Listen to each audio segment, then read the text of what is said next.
ఎన్ని సమస్యలున్నా, ఎన్ని కష్టాలున్నా, ఎన్ని ఇబ్బందులున్నా, ఎన్ని బాధలున్నా సరే ఆగిపోవద్దు. టెంప్ట్ అయ్యి భయపడిపోయి కుదరదేమో కాదేమో అని వెనకడుగు వేయద్దు. ధైర్యంగా ముందుకెళ్ళు. సమస్య ఏదైనా సరే నేను దాన్ని సాల్వ్ చేస్తాను అని అంటున్నాడు దేవుడు. కాబట్టి నీ జీవితంలో ఎలాంటి సమస్య ఉన్నా భయపడకు మిత్రమా, వెనకడుగు వేయొద్దు మిత్రమా. ధైర్యంగా ముందుకు సాగు, విశ్వాసంతో ముందుకు సాగు.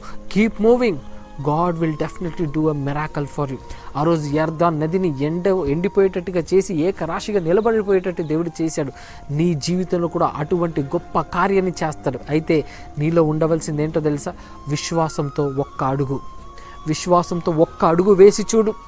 దేవుడు నడిపిస్తాడు. దేవుడు నీ జీవితంలో గొప్ప కార్యాలు చేస్తాడు. కాబట్టి అటువంటి గొప్ప కార్యాలు మీ జీవితంలో మీరు పొందుకోవాలని, దేవుని చేత నడిపింపబడి విశ్వాసంతో ప్రార్థన ద్వారా గొప్ప గొప్ప అద్భుతాలు మేలులు మీరు పొందుకోవాలని నేను విశ్వసిస్తూ, నేను ఆశిస్తూ